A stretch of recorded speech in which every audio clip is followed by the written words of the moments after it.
জন্য সুপারিশ করবে, সেই নবী যদি আমার আপনার দূর দূর করে তাড়িয়ে দেয়, তাহলে আই লাভ মুহাম্মদ লিখেও বা কি লাভ? আসুন আমি আপনি বিবেক দিয়ে ধর্ম বুঝি, আবেগ দিয়ে নয়। বিবেক দিয়ে ধর্ম বুঝুন, তাহলে বুঝতে পারবেন আপনি কোন পথে আছেন। আপনি 60 বছর 70 বছর সালাত আদায় করছেন, কিন্তু একদিন পর্যন্ত আপনি যাচাই করেননি যে আপনার সালাতটা নবী করিম সাল্লাল্লাহু আলাইহি ওয়াসাল্লামের পদ্ধতি অনুযায়ী হচ্ছে কিনা। একদিন আপনার মনের মধ্যে এ দাগ কাটেনি যে আমার এই চলাফেরা, আমার এই ইবাদত নবী করিম সাল্লাল্লাহু আলাইহি ওয়াসাল্লামের পদ্ধতি অনুযায়ী হচ্ছে কিনা।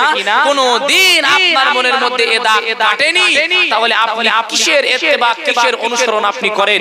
আর কিভাবে বলেন যে আমি নবী করিম সাল্লাল্লাহু আলাইহি ওয়াসাল্লামকে ভালোবাসি, বুকে গেঞ্জির মধ্যে আই লাভ মুহাম্মদ লিখে দিলাম, মানে এর নাম ভালোবাসা? এর নাম ভালোবাসা নয়। আমি আপনি নবী করিম সাল্লাল্লাহু আলাইহি ওয়াসাল্লামকে অপমান করছি। তার পন্থা অবলম্বন করে যদি আমি আপনি চলি, তাহলে আমার আপনার জীবন হবে সুন্দর, আমার আপনার জীবন হবে সুন্দর। আমি আপনি ইবাদত করে তৃপ্তি পাবো। ইবাদতের মধ্যে যখন তৃপ্তি আসবে, আপনার মন তখন ইবাদত করার জন্য আনন্দিত হয়ে থাকবে। কখন আপনি ইবাদত করতে যাবেন, কখন সালাত আদায় করতে যাবেন, কোরআন মাজিদ কখন আপনি তেলাওয়াত করতে যাবেন। সম্মানীয় উপস্থিতি, তাহলে আমাকে আপনাকে নবী করিম সাল্লাল্লাহু আলাইহি ওয়াসাল্লামের পদ্ধতি অনুযায়ী আমাকে আপনাকে প্রত্যেকটি কাজ করতে হবে। দেখবেন আপনার ইবাদতের মধ্যে অবশ্যই আপনি আল্লাহ সুবহানাহু ওয়া তাআলার নৈকট্য, ভালোবাসা আপনি অবশ্যই লাভ করতে পারবেন।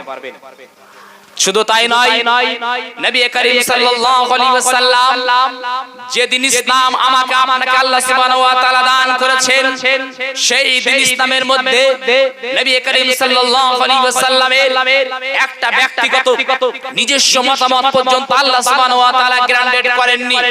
সূরা হাক্কা 45, 46 এবং 47 নম্বর আয়াতের মধ্যে আল্লাহ সুবহানাহু ওয়া তাআলা বলেন, ওয়ালাউ তাকাওয়ানা আলাইনা বা'দাল আখাবিন লা আখাযনা মিনহু বিল ইয়ামিন থুম্মা লাকাতআনা মিনহুল ওয়াতিন। এ মুহাম্মদ সাল্লাল্লাহু আলাইহি ওয়াসাল্লাম, আপনি যদি নিজের থেকে কোনো কথা বানিয়ে শরীয়তের মধ্যে, দিন ইসলামের মধ্যে যদি তুমি চালিয়ে দিতে, তাহলে আমি আল্লাহ আমার হাত দ্বারা তোমার হাতকে চেপে ধরতাম এবং তোমার কণ্ঠনালীকে কেটে ফেলে দিতাম। যেখানে নবী করিম সাল্লাল্লাহু আলাইহি ওয়াসাল্লামের ব্যক্তিগত নিজস্ব মতামত আল্লাহ সুবহানাহু ওয়া তাআলা যে দিন ইসলামের মধ্যে গ্রান্টেড করেননি, তাহলে আমি আপনি কোন খাতের হুজুর, আমি আপনি কত বড় মাপের পীর সাহেব যে আমার আপনার ব্যক্তিগত মতামত শরীয়তের মধ্যে চলে কিভাবে? সাবধান, আমার আপনার ব্যক্তিগত মতামত শরীয়তের মধ্যে চলবে না। নবী করিম সাল্লাল্লাহু আলাইহি ওয়াসাল্লামের ব্যক্তিগত মতামত শরীয়তের মধ্যে আল্লাহ সুবহানাহু ওয়া তাআলা অ্যাকসেপ্ট করেননি, গ্রান্টেড করেননি, তাহলে আমার আপনার ব্যক্তিগত মতামত শরীয়তের মধ্যে চলে কিভাবে? কবে বুঝবেন, কবে আর বুঝবেন? বয়স তো অনেক হলো, আসুন আজ থেকে বোঝা শুরু করুন। অনেক হয়েছে, অনেক দেখা গিয়েছে, আজ থেকে বোঝা শুরু করুন। নবী করিম সাল্লাল্লাহু আলাইহি ওয়াসাল্লামের পন্থা অবলম্বন করে আমি আপনি জীবন যাপন করব, তার পদ্ধতি অনুযায়ী ইবাদত করব। আল্লাহ সুবহানাহু ওয়া তাআলার কাছে দোয়া করি, আল্লাহ আমরা যেন নবী করিম সাল্লাল্লাহু আলাইহি ওয়াসাল্লামকে ইত্তেবা, অনুসরণ করে যেন চলতে পারি, তার দেখানো পথ পদ্ধতি অনুযায়ী যেন আমরা চলতে পারি, এই তৌফিক দান করো সকল। আল্লাহুম্মা আমিন। ওয়া আখিরু দাওয়ানা আলহামদুলিল্লাহি রাব্বিল আলামিন। আসসালামু আলাইকুম ওয়া রাহমাতুল্লাহি ওয়া বারাকাতুহু।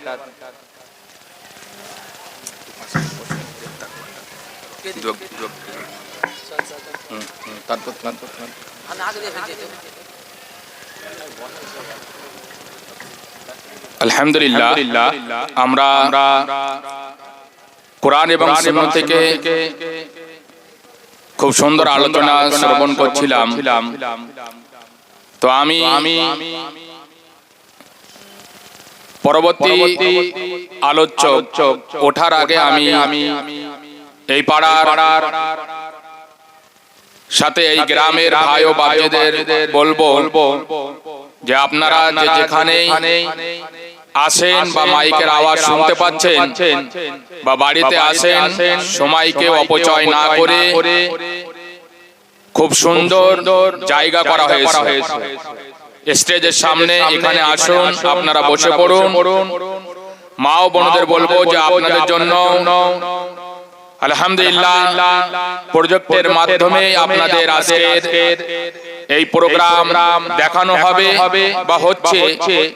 অতএব আপনারাও দ্রুত কাজ কর্ম সেরে নিয়ে আপনাদের সুন্দর জায়গা করা হয়েছে সেই জায়গাতে এসে বসে পড়ুন।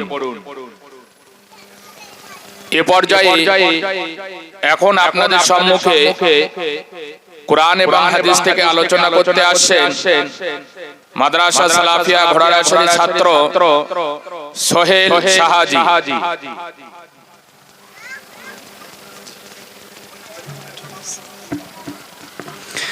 السلام عليكم ورحمة الله وبركاته. بسم الله الرحمن الرحيم. الحمد لله رب العالمين الرحمن الرحيم مالك يوم الدين والصلاة والسلام على رسوله الكريم أما بعد فأعوذ بالله من الشيطان الرجيم بسم الله الرحمن الرحيم فإن تابوا وأقاموا الصلاة وآتوا الزكاة فإخوانكم في الدين. الآية. وقال النبي صلى الله عليه وسلم بين العبد وبين الكفر ترك الصلاة. সমস্ত প্রশংসা সমস্ত গুণগান গুণকীর্তন একমাত্র সেই মহান রব্বুল আলামিনের জন্য, যে মহান রব্বুল আলামিন আমাদেরকে এখানে একত্রিত করেছেন। আমরা সেই মহান রব্বুল আলামিনের কৃতজ্ঞতা প্রকাশ করে সকলে এক বাক্যে বলি আলহামদুলিল্লাহ। অতঃপর দরুদ এবং সালাম বর্ষিত হোক বিশ্ব মানবতা মুক্তির দূত জনাবে মুহাম্মদ রাসূলুল্লাহ সাল্লাল্লাহু আলাইহি ওয়াসাল্লামের উপর। আমরা সকলে বলি আল্লাহুম্মা আমিন, আল্লাহুম্মা সাল্লি আলাইহি, আল্লাহুম্মা বারিক আলাইহি। সম্মানিত উপস্থিতি, আজকে আমি আপনাদের সামনে যে বিষয়টা নিয়ে আলোকপাত করতে চলেছি, বক্তব্যের বিষয়বস্তু হলো নামাজ কি এবং এর গুরুত্ব কতটা, এবং কোন ব্যক্তি সালাতকে ছেড়ে দিলে তার কি গুনাহ রয়েছে বা তার সম্বন্ধে নবী করিম সাল্লাল্লাহু আলাইহি ওয়াসাল্লাম এবং আল্লাহ সুবহানাহু ওয়া তাআলা কি বলেছেন। সম্মানিত উপস্থিতি, সালাত এমন একটা গুরুত্বপূর্ণ ইবাদত যে ইবাদতটা না থাকলে আপনার অন্য কোনো ইবাদত কবুল হবে না। আপনি আল্লাহ সুবহানাহু ওয়া তাআলাকে এক বলে মেনে নিলেন, আপনি নবী করিম সাল্লাল্লাহু আলাইহি ওয়াসাল্লামকে একজন আল্লাহ সুবহানাহু ওয়া তাআলার বান্দা এবং রাসূল মেনে নিলেন। এরপরে আপনার জন্য সবথেকে গুরুত্বপূর্ণ যে বিষয়, আপনার জন্য সবথেকে গুরুত্বপূর্ণ যে বিষয় সেটা হলো সালাত কায়েম করা। আপনাকে অবশ্যই সালাত কায়েম করতে হবে, আপনাকে অবশ্যই সালাত আদায় করতে হবে। কিন্তু আমরা যদি আজকে সমাজের দিকে তাকাই, আমরা নিজেদেরকে মুসলিম বলে দাবি করি, আমরা নিজেদেরকে আহলে হাদিস বলে দাবি করি, আমরা নিজেদেরকে সালাফি বলে দাবি করি, কিন্তু আমাদের মসজিদে দেখতে পাওয়া যায় না, কাতারগুলো ফাঁকা থাকে। আমরা নিজেদেরকে আশিকে রাসূল বলি, আমরা বলি আই লাভ মুহাম্মদ সাল্লাল্লাহু আলাইহি ওয়াসাল্লাম, আমরা মুহাম্মদ সাল্লাল্লাহু আলাইহি ওয়াসাল্লামকে ভালোবাসি, কিন্তু আমরা মুহাম্মদ সাল্লাল্লাহু আলাইহি ওয়াসাল্লামকে কি প্রকৃত ভালোবাসি এটা কিন্তু আমরা কখনোই ভাবি না। সম্মানিত উপস্থিতি, আল্লাহ সুবহানাহু ওয়া তাআলা কোরআন মাজিদের মধ্যে বলছেন, ইয়া আইয়ুহাল্লাযীনা আমানু আতিউল্লাহ ওয়া আতিউর রাসূল ওয়া লা তুবতিলু আ'মালাকুম। আল্লাহ সুবহানাহু ওয়া তাআলা বলছেন, হে বিশ্বের ঈমানদারগণ, তোমরা আল্লাহকে অনুসরণ করো, তোমরা আল্লাহকে অনুগত করো, তোমরা আল্লাহকে মেনে চলো এবং নবী করিম সাল্লাল্লাহু আলাইহি ওয়াসাল্লামকে মেনে চলো, নবী সাল্লাল্লাহু আলাইহি ওয়াসাল্লামকে অনুসরণ করে চলো।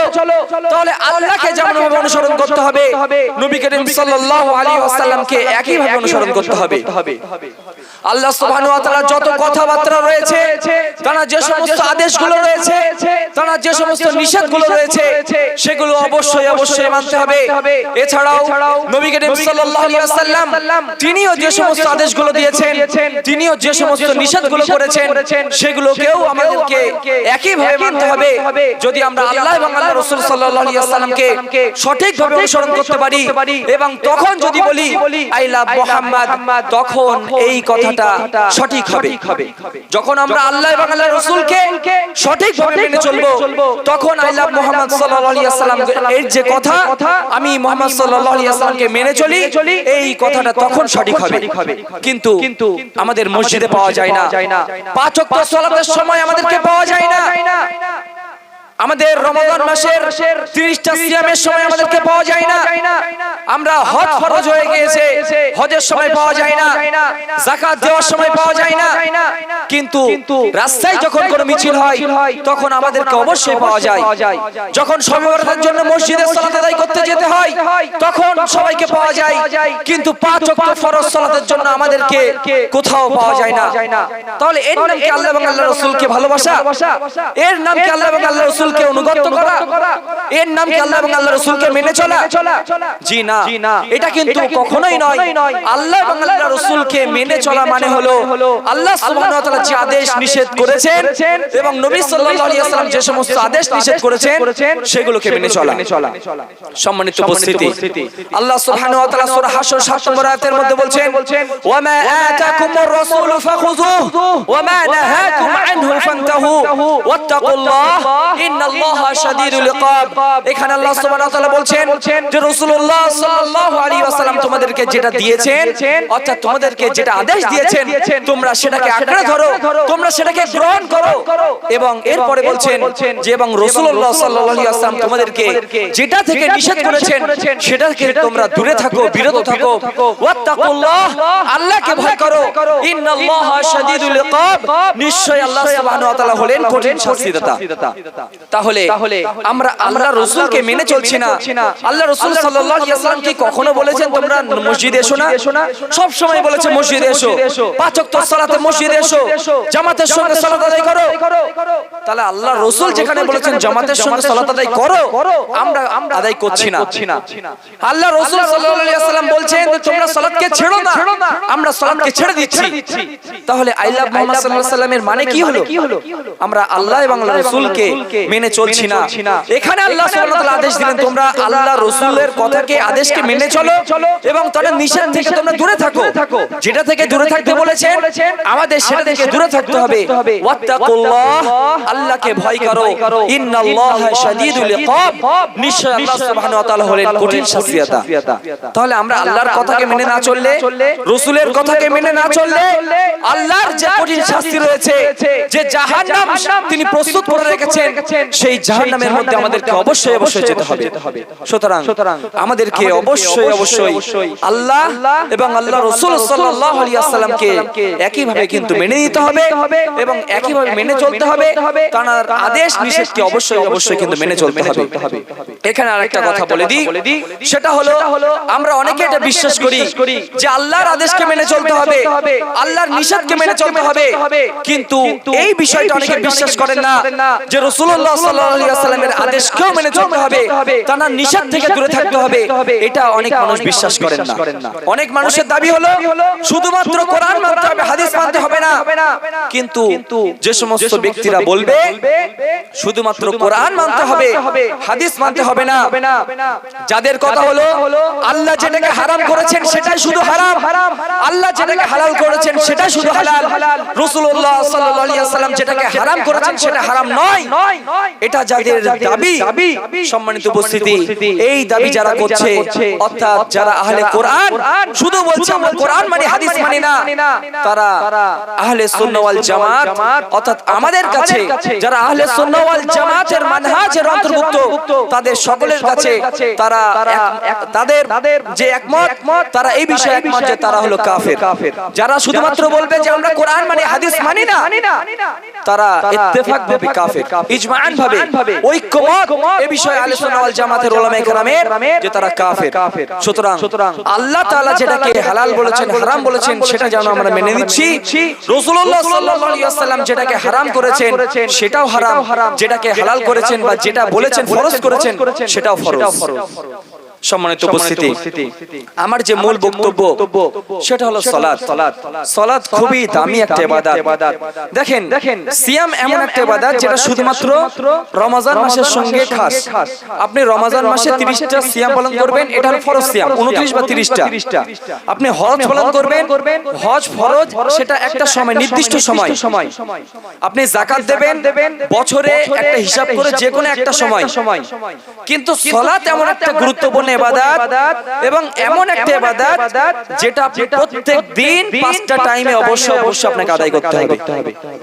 এবং নবী করিম সাল্লাল্লাহু আলাইহি ওয়াসাল্লাম হাদিসের মধ্যে বলছেন যে বান্দার সর্বপ্রথম কিয়ামতের দিন যে বিষয়ে হিসাব নিকাশ নেওয়া হবে সেটা হলো সালাতের হিসাব নিকাশ। কিন্তু বর্তমান সমাজের দিকে যদি তাকাই, মানুষ সবথেকে বেশি যে বিষয়টা থেকে গাফেল উদাসীন সেটা হলো সালাত। মানুষ পাঁচ ওয়াক্ত সালাতকে আদায় করে না, কেউ দুই ওয়াক্ত আদায় করে, তিন ওয়াক্ত সালাত আদায় করে না, কেউ তিন ওয়াক্ত সালাত আদায় করে দুই ওয়াক্ত আদায় করে না, কেউ চার ওয়াক্ত আদায় করে ফজরের সালাত আদায় করে না। এইভাবে মানুষ সালাতকে নিয়ে, নামাজকে নিয়ে কিন্তু উদাসীন। সুতরাং আমাদের এই উদাসীনতা দেখালে চলবে না। পাঁচ ওয়াক্ত সালাতকেই আমাদের পুরুষদের জন্য জামাতের সঙ্গে আদায় করতে হবে। এখন থেকে নিয়ত করতে হবে যে পাঁচ ওয়াক্ত সালাতকে আমরা জামাতের সঙ্গে আদায় করব। যে সমস্ত ব্যক্তিরা সালাত আদায় করেন না তাদেরকে আমি অনুরোধ করব আপনারা কমসে কম অবশ্যই কমসে কম ফরজ সালাত আদায় করেন। আর যে সমস্ত ব্যক্তিরা সালাত আদায় করছেন কিন্তু গাফেল উদাসীন, দুই ওয়াক্ত আদায় করেন তিন ওয়াক্ত আদায় করেন না, তিন ওয়াক্ত আদায় করেন দুই ওয়াক্ত আদায় করেন না, তাদেরকেও বলবো আপনারা কিন্তু এইভাবে সালাত আদায় করলে আপনাদের জন্যও কিন্তু শাস্তি প্রস্তুত করা আছে। সুতরাং এইভাবে সালাত আদায় করলে হবে না। পাঁচ ওয়াক্ত সালাত পাঁচ ওয়াক্তই আদায় করতে হবে। সুতরাং ওই তিন ওয়াক্ত দুই ওয়াক্ত ছেড়ে পাঁচ ওয়াক্তের দিকে ফিরে আসুন। দিনে পাঁচ ওয়াক্ত সালাতকে আল্লাহ সুবহানাহু ওয়া তাআলা ফরজ করেছেন, পাঁচ ওয়াক্ত সালাতই আদায় করুন। আর যে সমস্ত ব্যক্তিরা একেবারেই সালাত আদায় করছেন না তাদেরকে বলবো যে আপনি যদি এই পাঁচ ওয়াক্ত সালাতকে সারা জীবন না আদায় করে মৃত্যুবরণ করেন তাহলে এর জন্য কি আছে সেটা ইনশাআল্লাহ পরবর্তীতে বলছি। কিন্তু যে সমস্ত ব্যক্তিরা সালাত আদায় করছেন কিন্তু উদাসীন রয়েছেন তাদেরকে আবারও বলবো যে আপনারা ফিরে আসুন, আল্লাহর ভয়ে ফিরে আসুন এবং পাঁচ ওয়াক্ত সালাতকেই সঠিকভাবে জামাতের সঙ্গে আদায় করুন। যে সমস্ত ব্যক্তিরা তারা বলছে হ্যাঁ আমরা পাঁচ ওয়াক্ত আদায় করি কিন্তু তারা বাড়িতে আদায় করে, তাদেরকে অনুরোধ করব বাড়িতে নয় বরং বাড়িতে না আদায় করে অবশ্যই জামাতে আসুন। কারণ জামাতে যদি আপনি সালাত আদায় করেন, নবী সাল্লাল্লাহু আলাইহি ওয়াসাল্লাম বলছেন যে ব্যক্তি একা সালাত আদায় করবে আর যারা জামাতে আদায় করবে, একা সালাত আদায় করার থেকে জামাতে সালাত আদায় করা 25 বা 27 গুণ বেশি নাকি। যদি আপনার সালাত খুবই ধীর স্থির ভাবে খুশুখুজুর সঙ্গে, নম্রতার সঙ্গে, একগ্রতার সঙ্গে যদি হয় তাহলে আপনি 27 গুণ বেশি নাকি পাবেন।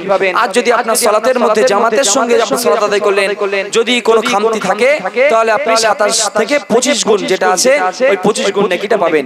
কিন্তু আপনি 25 বা 27 গুণ বেশি নেকি পাবেন এটা নবী করিম সাল্লাল্লাহু আলাইহি ওয়াসাল্লামের কথা দ্বারা স্পষ্ট। সুতরাং বাড়িতে নয় বরং জামাতের সঙ্গে আসুন। ইবনে বাজ রাহিমাহুল্লাহ তাআলা তিনি একটা মাকালা লিখেছেন, তিনি একটা প্রবন্ধ লিখেছেন এই বিষয়ে যে পুরুষদের জন্য জামাতে সালাত আদায় করাটা ওয়াজিব, এটা ফরজ। আপনাকে অবশ্যই মসজিদে এসেই পাঁচ ওয়াক্ত সালাতকে আদায় করতে হবে। যদি আপনার জন্য ওযর না থাকে, আপনার খুবই সমস্যা, আপনি আসতে পারছেন না, ওটা আল্লাহ সুবহানাহু ওয়া তাআলা আপনার জন্য ছাড় দিয়েছেন। কিন্তু আপনি আসতে সক্ষম, আপনি বাজারে যাচ্ছেন, আপনি পথে ঘাটে হেঁটে বেড়াচ্ছেন, আপনি মাঠে ঘাটে চাষবাস করে বেড়াচ্ছেন, আপনি সারাদিন খাটাখাটি করছেন, কোনো সমস্যা নেই। কিন্তু সালাত আদায়ের সময় যখন আপনার বলা হচ্ছে কেন মসজিদে আসছেন না, তখন আপনার উত্তর হলো যে বাড়িতে তো আমি পড়ে দিচ্ছি। মাঠে চাষবাসের সময় বাড়িতে থাকলে হচ্ছে না, মাঠে যেতে হচ্ছে। আপনার বাজার ঘাট করার সময় আপনার বাজারে যেতে হচ্ছে, কোনো সমস্যা নেই। কিন্তু নামাজের সময় এত কেন উদাসীন? নামাজের সময় কেন আপনি এত উদাসীন? আপনি নামাজের সময় কেন মসজিদে না গিয়ে বাড়িতে সালাত আদায় করছেন?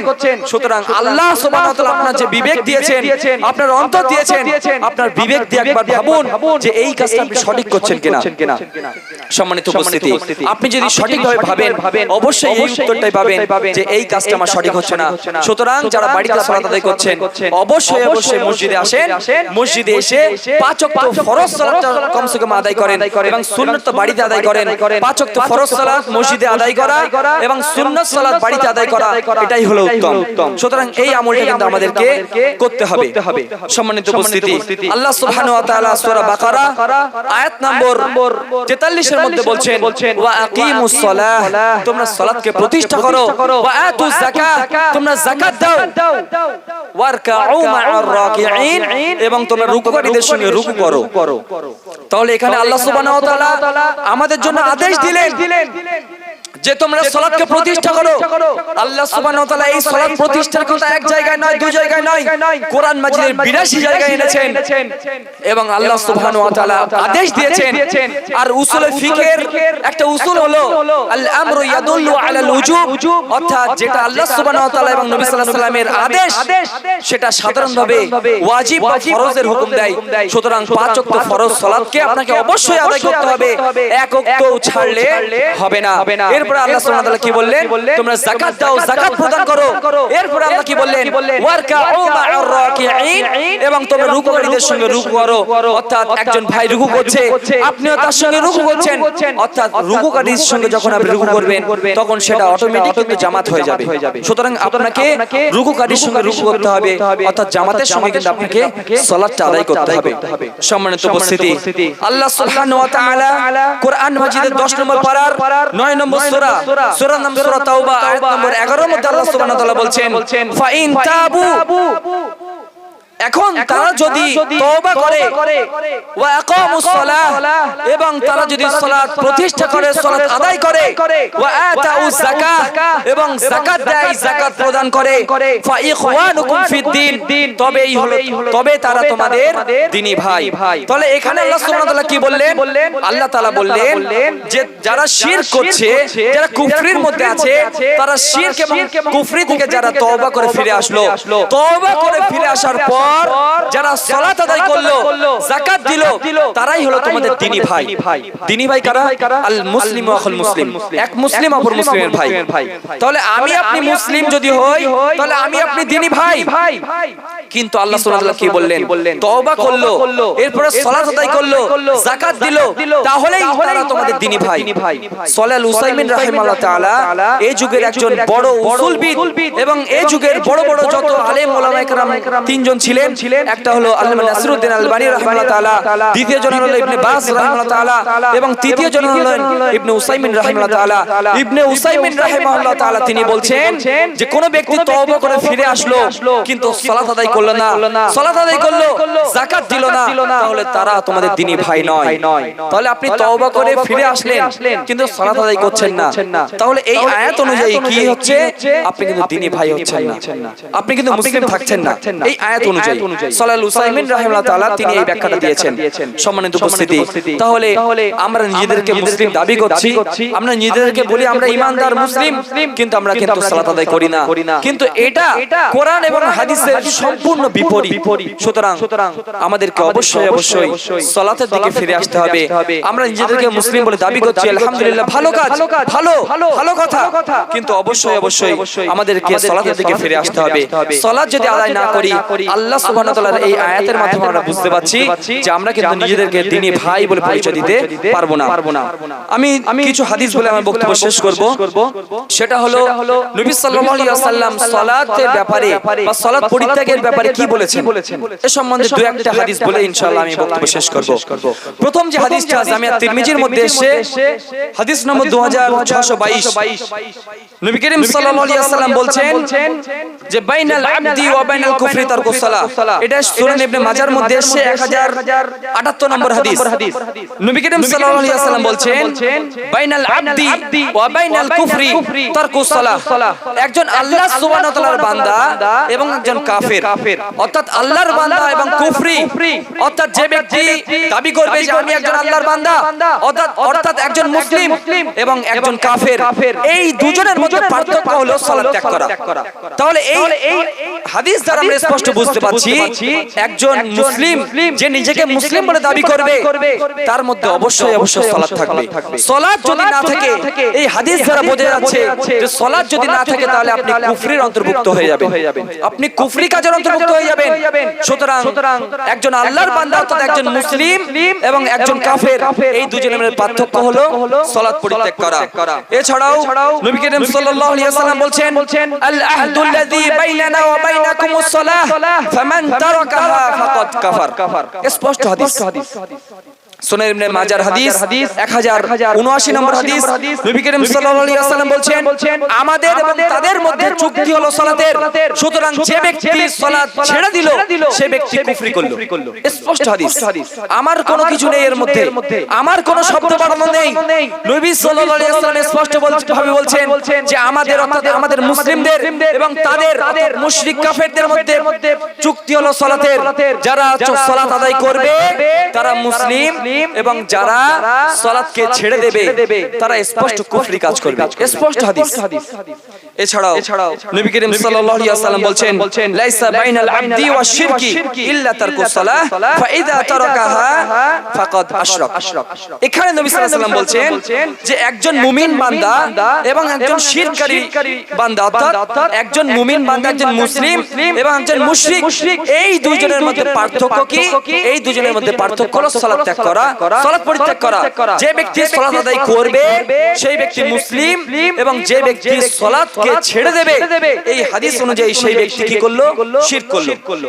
স্পষ্ট শব্দ রয়েছে, স্পষ্ট বাক্য রয়েছে ফাকাদ আশরাক, সে কি করলো? শিরক করলো। সুতরাং কোরআন এবং সহিহ সুন্নাহ দ্বারা আমরা স্পষ্টভাবে বুঝতে পারি এর সম্বন্ধে আরো অনেক কোরআন এবং হাদিসের অনেক ইবারাত রয়েছে, অনেক হাদিস রয়েছে যেখানে আমরা বুঝতে পারি যে একজন আল্লাহ সুবহানাহু ওয়া তাআলার বান্দা এবং একজন কাফের, একজন আল্লাহ সুবহানাহু ওয়া তাআলার বান্দা যার মধ্যে ঈমান আছে এবং একজন আল্লাহ সুবহানাহু ওয়া তাআলার বান্দা যেও নিজেকে ঈমানদার বলে দাবি করছে কিন্তু তার মধ্যে সালাত নেই, এই দুজনের মধ্যে পার্থক্য হলো সালাত ত্যাগ করা। অর্থাৎ যদি আপনার মধ্যে সালাত থাকে তাহলে সেই হাদিস অনুযায়ী আপনার মধ্যে ঈমান থাকবে, এবং যদি আপনার মধ্যে সালাত না থাকে তাহলে আপনার মধ্যে ঈমান থাকবে না।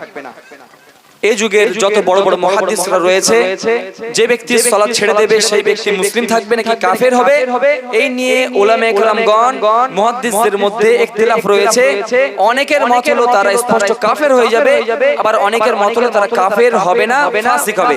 যেমন ইবনে বাজ রাহিমাহুল্লাহ তাআলা, সালেহ আল উসাইমিন রাহিমাহুল্লাহ তাআলা, এছাড়াও সৌদি আরবের বর্তমানের অনেক বড় বড় শায়েখ যাদের মত হলো কোন ব্যক্তি যদি সালাতকে ছেড়ে দেয় এবং সেই অবস্থায় যদি মৃত্যুবরণ করে তাহলে সেই ব্যক্তি কাফের অবস্থায় মৃত্যুবরণ করলো।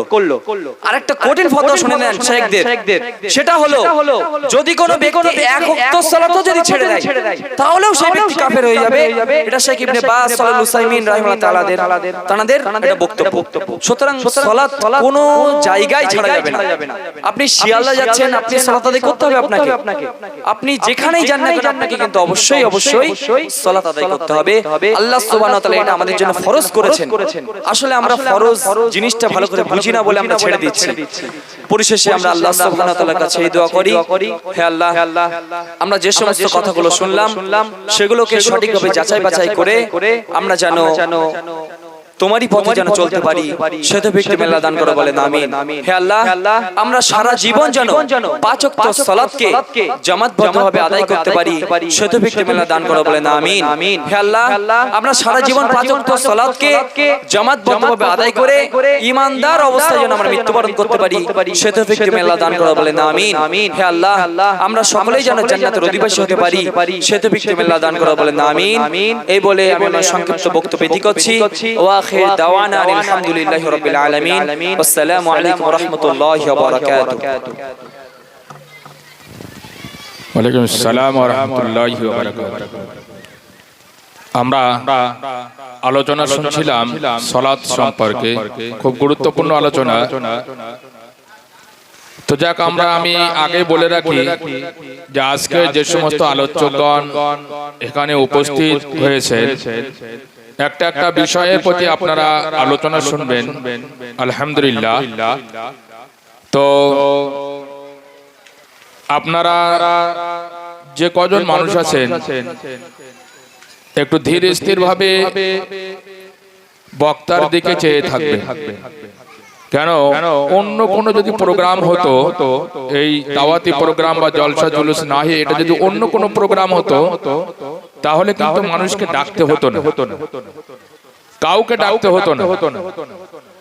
মানুষেরা কারোর মুখ থেকে হোক বা কোনো স্পিকারের মাধ্যমে হোক, মানুষেরা সেই জায়গায় উপস্থিত হয়ে যেত, ছোট বড় সকলে। কিন্তু আর এই রকম ইসলামিক কোন প্রোগ্রাম বা জলসায় মানুষকে বারবার আহ্বান করতে হয়। জানি না এই জাতির পরিণতি কি হবে। দেখ আল্লাহ আমাদের সকলকে হিদায়াত দিক বা এই মজলিসে আসার তৌফিক দান করুক, আমিন। এই পর্যায়ে এখন আপনাদের সম্মুখে কোরআন এবং হাদিস থেকে আলোচনা করতে আসেন মাদ্রাসা সালাফিয়া ঘোড়ারাশের শিক্ষক শেখ আরজাউল শেখ সালাফি সাহেব।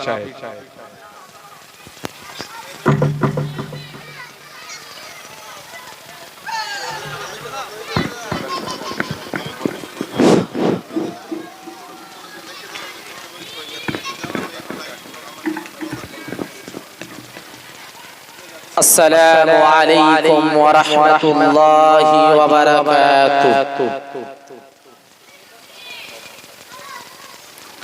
আমি আরো একবার সালাম দিই যাতে করে আপনারা ওয়াজিবটাকে পালন করতে পারেন।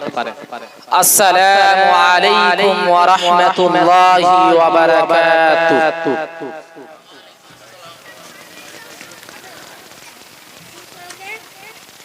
إن الحمد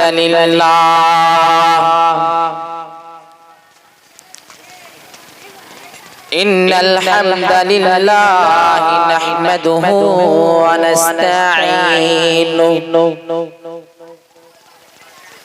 ونستغفره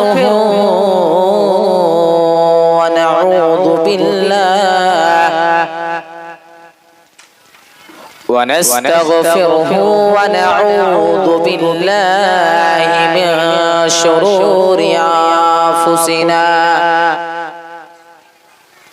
ومن سيئات أعمالنا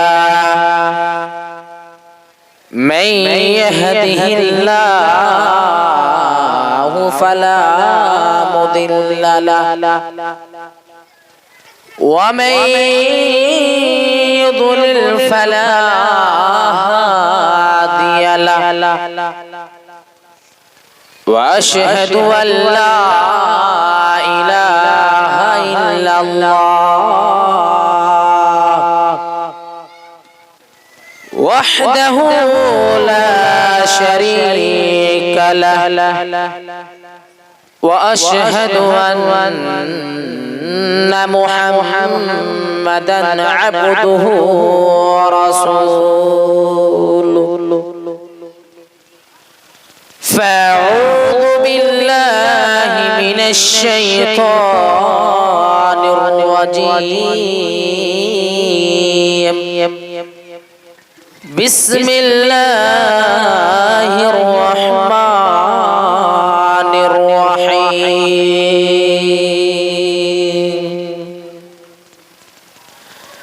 يا أيها الذين آمنوا اتقوا الله حق تقاته ولا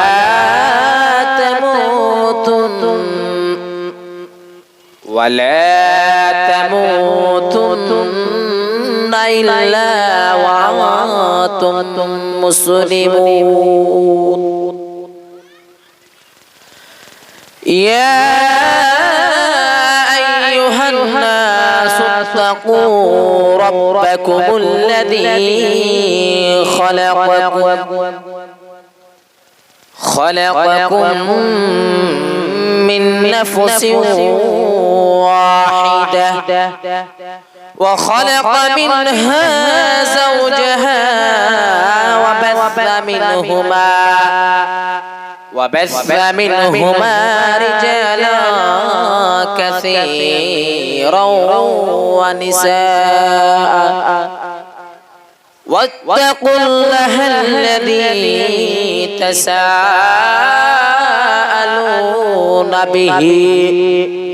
به والأرحام إن الله كان عليكم رقيبا يا أيها الذين اتقوا الله وقولوا قولا سديدا يصلح لكم أعمالكم ويغفر لكم ذنوبكم ومن يطع الله ورسوله فقد فاز فوزا عظيما. أما بعد فإن خير الحديث كتاب الله وخير الهدي هدي محمد صلى الله عليه وسلم وشر الأمور محدثتها وكل محدثة بدعة وكل بدعة ضلالة وكل ضلالة في النار.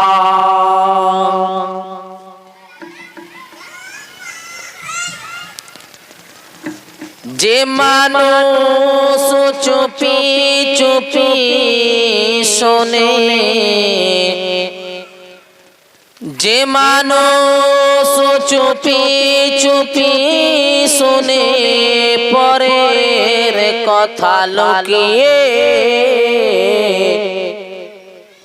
তার মনে কেন থাকে অন্ধকার লুকিয়ে, তার মনে কেন থাকে অন্ধকার সুখিয়ে। গোপন কথা চুরি করে কিবা আসে হাতে, গোপন কথা চুরি করে কিবা আসে হাতে, শেষে তো ধরা পড়ে যায় সত্যের আলোর রাতে। যারা শুনে আরি পেতে ভালোবাসা পায় না তারা, যারা শুনে আরি পেতে ভালোবাসা পায় না তারা, অন্যের দুঃখ নিয়ে খেলে ভাঙে নিজের মন দেওয়ারা, অন্যের দুঃখ নিয়ে খেলে ভাঙে নিজের মন দেওয়ারা। পরের কথা শোনার আগে, পরের কথা শোনার আগে নিজের অন্তর জাগাও, পরের কথা শোনার আগে নিজের অন্তর জাগাও। মনের ভেতর শব্দ থাকলে, মনের ভেতর শব্দ থাকলে কাউকে চুপে কান না লাগাও, কাউকে চুপে কান না লাগাও, কাউকে চুপে কান না লাগাও।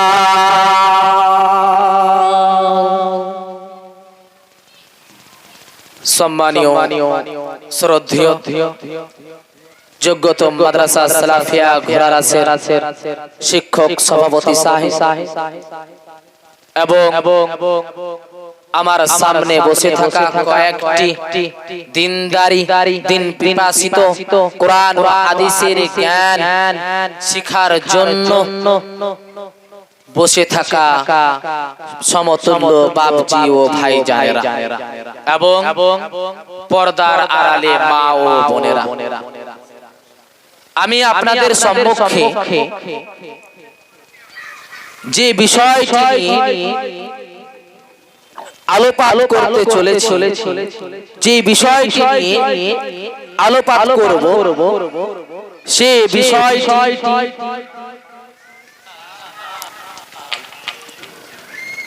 বিষয়টি হচ্ছে মানুষের গোপনীয় বিষয় অনুসন্ধান করা, মানুষের গোপন কথা তে কান লাগা, মানুষের গোপন কথা শুনে অন্যজনকে লাগা এবং তার ভয়াবহতা, তার শাস্তি, কিয়ামতের দিন তার পরিণতি কি হবে, এই সম্পর্কে হালকা তথ্য বিবরণ পেশ করব ইনশাআল্লাহুল আজিজ ওয়া মা তাওফিক ইল্লা বিল্লাহ।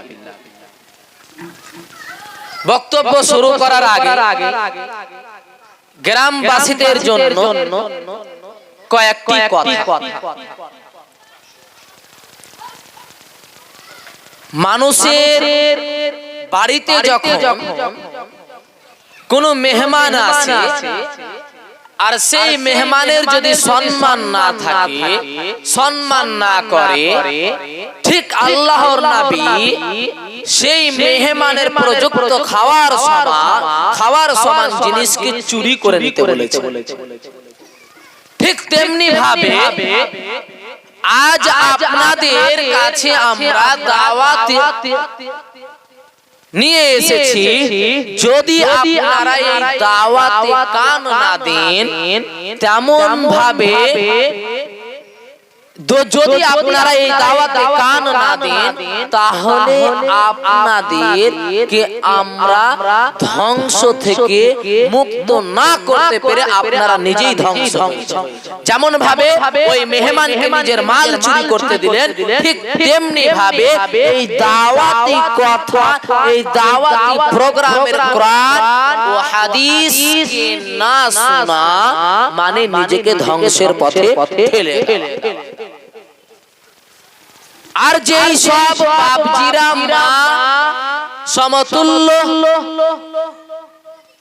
আমার হিতাকাঙ্ক্ষী জানেরা, আপনারা আপনাদের ছেলে মেয়েদেরকে নিয়ে এখনো বাড়িতে বসে আড্ডা মারছেন, মনে ভাবেন আপনি নিজেও ধ্বংস হচ্ছেন, আপনার ছেলে মেয়েকেও ধ্বংস করছেন। আপনার বাড়ির পাশে দাওয়াতি প্রোগ্রাম মানে আপনার জন্য ব্যবস্থা, মা বোনদের সকলের জন্য ব্যবস্থা, নিজ নিজ জায়গাতে এসে বসে যাওয়া এবং কোরআন ও হাদিস শিখা, কোরআন ও হাদিসের প্রতি আমল। আসুন আমি আমার বক্তব্য শুরু করি। বক্তব্যের ভূমিকা আকারে আমি এটাই বলবো, পৃথিবীতে যতদিন বাড়ছে তত রকমের গুনাহ বাড়ছে। আগে মানুষের কাছে ছোট মোবাইল ছিল, গুনাহ কম হওয়ার আশা ছিল, গুনাহ কম হওয়া। এখন মানুষের কাছে বড় মোবাইল এসেছে, গুনাহও বড় হয়ে গিয়েছে। আগে আপনারা যে কয়েকটি বাবজি বসে আছেন ঠিক বলতে পারবেন, আপনারা ফেসবুক কি জিনিস আগে জানতেন না, ইউটিউব কি জিনিস আগে জানতেন না, ইনস্টাগ্রাম কি জিনিস আগে আপনারা জানতেন না, কিন্তু এখন আপনাদের হাতে নাতে এইগুলো জিনিস আর কান পৌঁছে গেছে আপনাদের এইগুলো। আর কিছু মানুষ এইগুলোর মাধ্যমে ভালো হওয়ার চেষ্টা করে, তো অধিকাংশ মানুষ এইগুলো থাকার কারণে, এই মোবাইল থাকার কারণে গুনাহতে বেশি বেশি। ঠিক তেমনি ভাবে এমন এক গুনাহ সম্পর্কে কথা বলতে চলেছি, যেই গুনাহটা ছিল আগেও কিন্তু এখন পরিমাণটা বেড়ে গিয়েছে, কিন্তু এখন সেই গুনাহটা অধিক হয়ে যাচ্ছে। আর এই গুনাহটা কোন জাহিল মূর্খ আর নলেজ ব্যক্তিদের মধ্যে সীমাবদ্ধ নয়, বরঞ্চ এই গুনাহটা আলেম উলামাদের মধ্যে, বরঞ্চ এই গুনাহটা যারা জ্ঞানী বুদ্ধিমতী তারাও এই গুনাহটা করে থাকে। আর যারা নেতা মন্ত্রী আছে তাদের কাছে এই গুনাহ তো অহরহ। গুনাহ কি? জাসুসি করা। গুনাহ কি? কানে কানে কথা লাগা। আর এটা মূলত করে থাকে এই কারণে যে ওর কথা নিয়ে অন্য জনকে লাগানোর উদ্দেশ্যে। আমি সভাপতির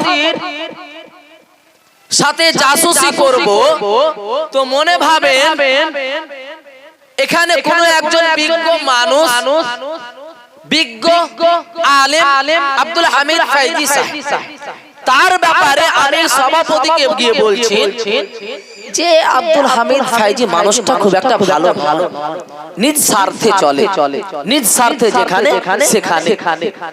আমি যে এই কথাটা বলছি শুধু সভাপতির কাছ থেকে কথা নেওয়ার জন্য। সভাপতি তখন বলছেন আমিও বলবো মনে করছিলাম, কিন্তু আপনি বলে দিলেন আসলেই মানুষটা এরকম। বাক্য বুঝতে পারছেন? তো এটা হয়ে গেল কি সভাপতির সাথে আমার জাসুসি করা। আর ঠিক আমি এই কথাটা আবার লাগাবো কোথায়? ফাইজি সাহেবকে গিয়ে লাগাবো। জানেন মাওলানা সাহেব, আপনার ব্যাপারে সভাপতি সাহেব এই কথা বলছিলেন কালকে জালসা। ঠিক নাকি? জি। কে জাসুস? আমি বক্তা জাসুস। সভাপতির সাথে আমি জাসুসি করিয়ে নিয়ে প্রথমে আমি খারাপ বললাম আব্দুল হামিদ ফাইজিকে, আবার উনি যখন মত দিয়ে দিল ওই বাক্যটাকে আবার কপি করে পেস্ট করে দিলাম ফাইজি সাহেবের কাছে। এটা হচ্ছে কি জাসুসি। ঠিক তেমনি ভাবে আপনাদের মধ্যে এই জাসুসিটা হয়ে থাকে। মনে ভাবেন বাড়িতে দুই ভাই আছে, দুই বউ আছে। কোন একটি কথা হলো, কথা হওয়ার পর দুইজন করে রুমে চলে গিয়েছে। একজন বের হয়েছে, তো তাদের কথা শুনতে পাচ্ছে ঘরের ভিতর থেকে যে তারা কি বলছে। তখন সে কান পেতে শুনছে যে কি বলছে দেখি। সে ঘরে বলছে আপনার ছোট ভাই আপনাকে এরকম কথা বলছে আর আপনি চুপচাপ থাকবে। তখন তার কথা শুনে, তার স্ত্রীর কথা শুনে সেই স্বামী বলছে ঠিক নাকি, এরকম কথা বলছে নাকি? হ্যাঁ, তাহলে আপনি কিছু গিয়ে বলে। এই হচ্ছে জাসুস আর জাসুসের পরিণতি। আর এই কারণে এই বিষয়টিকে আল্লাহ তাবারাক ওয়া তাআলা তিনি তিনার বান্দাদেরকে সাবধান করিয়ে দেওয়ার জন্য কি করেছেন? আল কোরআনুল কারীমে তিনি আয়াত অগণন নিয়ে এসেছেন। যেমনটি আল্লাহ তাবারাক ওয়া তাআলা তিনি বলেন يا أيها الذين آمنوا اجتنبوا كثيرا من الظن يا أيها الذين آمنوا اجتنبوا كثيرا من الظن إن بعد الظن ولا تجسسوا ولا يغتب بعضكم بعضا। অর্থাৎ হে মানুষেরা যারা ঈমান এনেছো, হে বিশ্বাসী বোনেরা, হে মুমিনেরা, তোমরা অনেক ধারণা থেকে বেঁচে থাকো, অনেক ধারণা থেকে, গুমান থেকে বেঁচে থাকো। নিশ্চয় কত ধারণা নিশ্চয় কিছু কিছু ধারণা সেটা হচ্ছে পাপ। আর তোমরা গোপনীয় বিষয় সন্ধান করা, তোমরা গোপনীয় বিষয় সন্ধান করো না, তোমরা গোপনীয় বিষয় থেকে বেঁচে থাকো, গোপনীয় বিষয় খোঁজা থেকে বেঁচে ওয়ালা তাজাসসু, আর তোমরা গোপনীয় বিষয় সন্ধান করো না, ওয়ালা ইয়াক্তাব বা'দুকুম বা'দা, এবং তোমরা পরস্পরে নিন্দা করো না, গীবত করো না, পরনিন্দা করো না। এখানে যে আয়াতের মধ্যে তিনটি গুনার কথা বলা হয়েছে, তার মধ্যে মিডিল যেটা হচ্ছে ওয়ালা তাজাসসু, তোমরা গোপনীয় বিষয় খুঁজো না, তালাশ করো না, সন্ধান করো না এই বিষয়। এই বিষয়টি আল্লাহ তাবারাক ওয়া তাআলা রাসূল আকরাম সাল্লাল্লাহু আলাইহি ওয়াসাল্লাম তিনি তিনার হাদিসের মধ্যে বলেছেন। কি হাদিস? হাদিসটি ওয়া নবী হুরায়রা রাদিয়াল্লাহু তাআলা আনহু أن رسول الله صلى الله عليه وسلم إياكم والظن فإن الظن أكذب الحديث ولا تحسسوا ولا تجسسوا ولا تناجسوا ولا تحاسدوا ولا تباغضوا ولا تدابروا وكونوا عباد الله إخوانا। এখানে একটি শব্দ পেলাম কি? ওয়ালা তাজাসসু, তোমরা গোপনীয় বিষয়, লুকিত বিষয়কে অনুসন্ধান করো না। এবার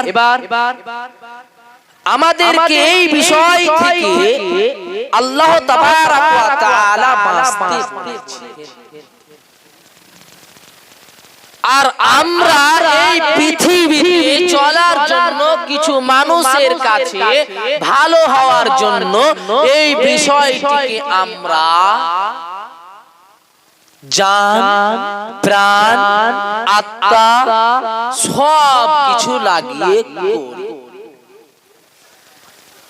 আর এটা শুধু এখানেই সীমাবদ্ধ নয়, আপনাদের মধ্যেই সীমাবদ্ধ নয়, বরঞ্চ মাদ্রাসায় শিক্ষকদের মধ্যে, মাদ্রাসায় শিক্ষকদের মাঝে এই জাসুসি, মাদ্রাসা শিক্ষকদের মধ্যে নিজের লেভেলকে উঁচু রাখার জন্য নিচ লেভেলের শিক্ষকের জাসুসি করা, নিজেকে ভালো রাখার জন্য নিচ লেভেলের শিক্ষকের সাথে জাসুসি, নিচ লেভেলের শিক্ষকের সাথে জাসুসি করে কানে লাগা। ঠিক তেমনি ভাবে বাড়িতে এক ভাই এক বাপের কাছে ভালো হওয়ার জন্য সেই ভাইয়ের সাথে জাসুসি করে তার বাপকে কানে লাগা। ঠিক তেমনি ভাবে এক বোন নিজের বাপের কাছে ভালো হওয়ার জন্য এক বোনের সাথে জাসুসি করা। ঠিক তেমনি ভাবে সমাজে এক নেতার কাছে ভালো হওয়ার জন্য এক নেতার জাসুসি করা। সব জায়গাতে পাবেন এই জাসুসি করা, গোপনীয় কথা অনুসন্ধান করা, গোপনীয় কথা খুঁজে নেওয়ার জন্য চালাকি কৌশলে আপনার কাছে কথা টেনে নেওয়া, তারপর তা ফোকাস করে দেওয়া, এই হচ্ছে জাসুসি। এদের পরিণতির ব্যাপারে আল্লাহ তাবারাক ওয়া তাআলা বলেছেন। আল্লাহ তাবারাক ওয়া তাআলা বলেছেন, ইয়া আইয়ুহাল্লাযীনা আমানু লা তাদখুলু বুয়ুতা গায়রা বুয়ুতিকুম হাত্তা তাস্তানিসু ওয়া তুসাল্লিমু আলা আহলিহা। হে ঈমানদার ব্যক্তিরা, তোমরা নিজেদের বাড়ি ছাড়া অন্যর বাড়িতে প্রবেশ করো না। তোমরা নিজেদের বাড়ি ছাড়া অন্যের বাড়িতে প্রবেশ করো না। কতক্ষণ পর্যন্ত? যতক্ষণ না তোমরা সেই বাড়িওয়ালার অনুমতি নিয়ে নাও এবং সালাম। যখন প্রবেশ করবে তখন সালাম। প্রশ্ন আসতে পারে, এই আয়াতে তো সালামের গুরুত্ব বুঝিয়েছেন, কিন্তু জাসুসের প্রেক্ষাপটে আপনি এই আয়াতকে পরিবেশন করলেন কেন? আমি উত্তর দেব। আমি এই আয়াতকে পরিবেশন করেছি শুধু একটাই কারণে, যে আজকাল মানুষ অন্যের প্রতি প্রবেশ করে, আজকাল মানুষ অন্যের গৃহে প্রবেশ করে কিছু কথা নেওয়ার জন্য এবং সেই কথা সমাজে জাতিকে একদম ছড়িয়ে দেওয়ার জন্য। এই কথাটাকে আমি ফোকাস করার জন্য এই আয়াতটি পড়েছি। আর এই জাসুসির ভয়াবহতার পরিণতি সম্পর্কে কিছু হাদিস শ্রবণ। আল্লাহ রাসূল আকরাম সাল্লাল্লাহু আলাইহি ওয়াসাল্লাম বলেছেন, মান তাতাব্বা আওরাতা আখিহিল মুসলিম তাতাব্বা আল্লাহু আওরাতাহু ওয়া মান তাতাব্বা আল্লাহু আওরাতাহু ইয়াফদাহু ওয়ালাউ ফি জাওফি বাইতিহি। অর্থাৎ যে মুসলমানের গোপন দোষ, যে মুসলমানের গোপন ত্রুটি অনুসন্ধান করে, আল্লাহ তার দোষ অনুসন্ধান করে। আর আল্লাহ যখন কারো দোষ অনুসন্ধান করে তাকে প্রকাশ করে দেন, ইভেন তার ঘরের ভেতরেও থাকলে। অর্থাৎ আমরা যেটা বুঝতে পারলাম, যদি কোনো মানুষ কোন ব্যক্তির গোপন দোষ অনুসন্ধান করেন, গোপন ত্রুটি অনুসন্ধান করে, তাহলে আল্লাহ তাবারাক ওয়া তাআলা সেই ব্যক্তির গোপন ত্রুটি খুঁজে। আর যদি আল্লাহ তাবারাক ওয়া তাআলা কাউরির পিছে লেগে যায় গোপন ত্রুটি খুঁজতে, তাহলে কি সে রিহাই পাবে? কোনো সময় সে রিহাই পাবে না। আর যে তার ঘরের ভিতরেও থাকলেও তাকে কি করে দিবেন? প্রকাশ করে দিবেন। এর ব্যাখ্যা কি? এর ব্যাখ্যা হচ্ছে এটাই যে তার শাস্তিটা কি হবে? কঠোর ভাবে হবে। তার গোপনীয় কথাটা একদম কঠোর ভাবে প্রকাশ করা হবে এবং তার পরিণতি সে পাবে। সম্মানীয় কয়েকটি দিনদারি বাপ জীবনেরা, এই সম্পর্কে আরো হাদিস রয়েছে সহিহুল বুখারী, সহিহুল মুসলিমের মধ্যে। আল্লাহ রাসূল আকরাম সাল্লাল্লাহু আলাইহি ওয়াসাল্লাম বলেছেন, মান আত্তালা ফি বাইতি কওম বিগাইরি ইযনিহিম ফাকাদ খানাহুম। অর্থাৎ যে ব্যক্তি কোন লোকের ঘরের ভেতর অনুমতি ছাড়া তাকায়, সে তাদের সঙ্গে খেয়ানত করলো। যদি কোন ব্যক্তি কাউরির গোপন ত্রুটি খোঁজার জন্য অন্যের ঘরের দিকে তাকায়, তাহলে সেই ব্যক্তি তার সাথে কি করলো? খেয়ানত করলো। এবার আসি, খেয়ানত সম্পর্কে আমরা সবাই অবগত রয়েছি। খেয়ানত এটা হচ্ছে মুনাফিকদের একটি বৈশিষ্ট্য, মুনাফিকদের যে একটি আলামত। আর মুনাফিকেরা কোথায় যাবে? মানুষ তো জাহান্নামে যাবে, কাফের মুশরিক ইহুদি নাসারা তো জাহান্নামে যাবে, কিন্তু যারা মুনাফিক তারা তো জাহান্নামে যাবে। কিন্তু তারা কোন স্থলে জাহান্নামে যাবে? তারা জাহান্নামে যাবে জাহান্নামের নিচের স্থলে। এই কারণে আল্লাহ তাবারাক ওয়া তাআলা তিনি তিনার আল কুরআনুল কারীমের মধ্যে বলেছেন, ইন্নাল মুনাফিকিনা ফিদ দারকিল আসফালি মিনান নার। নিশ্চয়ই মুনাফিকরা জাহান্নামের নিচের স্থানে যাবে। আপনি চান কাউরির ঘরে তাকিয়ে তার গোপন কাজ খুঁজে নিজেকে খিয়ানত বৈশিষ্ট্য, নিজের মধ্যে খিয়ানত বৈশিষ্ট্য নিয়ে এসে মুনাফিক হয়ে এই জাহান্নামে যেতে কে চায়? আপনিও চান না, আমিও চান না, কোন পৃথিবীর মা, কোন পৃথিবীর লাল চান না যে আমি একজন খিয়ানতকারী হব এবং মুনাফিক হয়ে জাহান্নামে প্রবেশ করব, মুনাফিক হয়ে জাহান্নামের নিচের স্থানে থাকব। কেউ চায় না। কেন আপনি জাসুসি করেন? কেন আপনার ভিতরে এই গোপনীয় বিষয় অনুসন্ধান করা, এই সিফাতটি, এই গুণটি রয়েছে? কেন আপনারা আমরা বাঁচতে পারি না? কেন আপনারা এই বিষয় থেকে দূরে থাকতে পারেন না? এই গোপনীয় বিষয়কে অনুসন্ধান করার পর আপনি কি পান? গোপনীয় বিষয়কে অনুসন্ধান করার পর আপনার হাতে কোনো রকমের ফায়দা আসে না, কোনো রকমের লাভ আসে না, কোনো রকমের উপকার আপনি পান না। তবু ওখানে এই গোপনীয় বিষয়কে খোঁজার জন্য, গোপনীয় বিষয়কে তালাশ করার জন্য, গোপনীয় বিষয়কে অনুসন্ধান করার জন্য বাড়ি বাড়ি কানে কানে কান পেতে থাকেন কেন? আপনাকে সচেতন হতে হবে। এই বিষয় এর হুকুম লাগাতে গিয়ে ইমাম ইবনে হাজর আল আসকালানী রাহিমাহুল্লাহ তিনি বলেছেন যে গোপনীয় বিষয় অনুসন্ধান করা, যেটা সে অপছন্দ করবে, গোপনীয় বিষয় এমন ব্যক্তির অনুসন্ধান করা যেই ব্যক্তির ব্যাপারে গোপনীয় বিষয় অনুসন্ধান করা হবে সেই ব্যক্তি সেই বিষয়টিকে খারাপ মনে করবে, সেই বিষয়টিকে সে অপছন্দ করবে, সেটা হচ্ছে হারাম হারাম হারাম। আপনি কেন করবেন হারাম কাজ? আপনি হয়তো পৃথিবীতে হারাম কাজের জন্য আল্লাহ তাবারাক ওয়া তাআলা পাঠান, আমাদেরকে আল্লাহ তাবারাক ওয়া তাআলা গোপন বিষয় অনুসন্ধান করার জন্য তো পাঠায়নি। যেই সব জায়গাতে গোপনীয় বিষয় হয়, যেই সব জায়গাতে গোপনীয় বিষয় খুঁজে, আর যারা খুঁজে তাদেরকে আমি একটাই কথা বলতে চাই, যারা এই গোপনীয় বিষয়কে অনুসন্ধান করেন তারা সাবধান, সতর্ক হয়ে যান। যদি না হন, কাল কিয়ামতের দিন আল্লাহ তাবারাক ওয়া তাআলা আপনার জন্য শাস্তি রেখেছে। এটা আপনার প্রতি হালাল নয়, এটা আপনার প্রতি হারাম। আপনি এক ভাইকে অপছন্দ করার জন্য তার গোপনীয় বিষয়কে মানুষের সামনে প্রকাশ করতে আপনি কখনো পারেন না। আপনাকে সচেতন হতে হবে, সাবধান হতে হবে, সতর্ক হতে হবে। আপনাকে ইসলামের দিকে আসতে হবে, আপনাকে ইসলামের মৌলিক জিনিস শিখতে হবে, আপনাকে ইসলামের মৌলিক জিনিসগুলোকে নিজের আমলে নিয়ে আসতে হবে।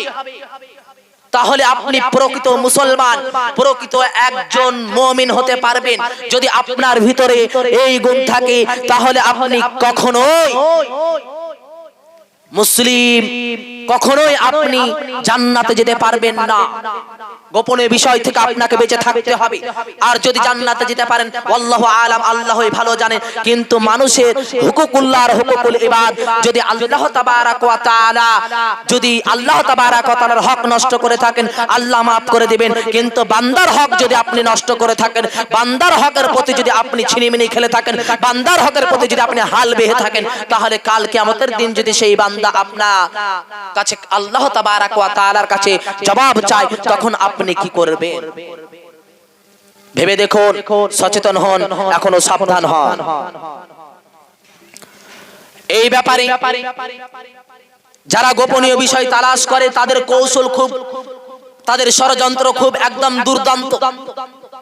তারা নিজেদেরকে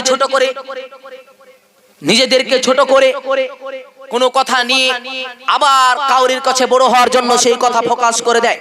এটা হচ্ছে কি গোপনীয় কথা অনুসন্ধান করার একটা কৌশল।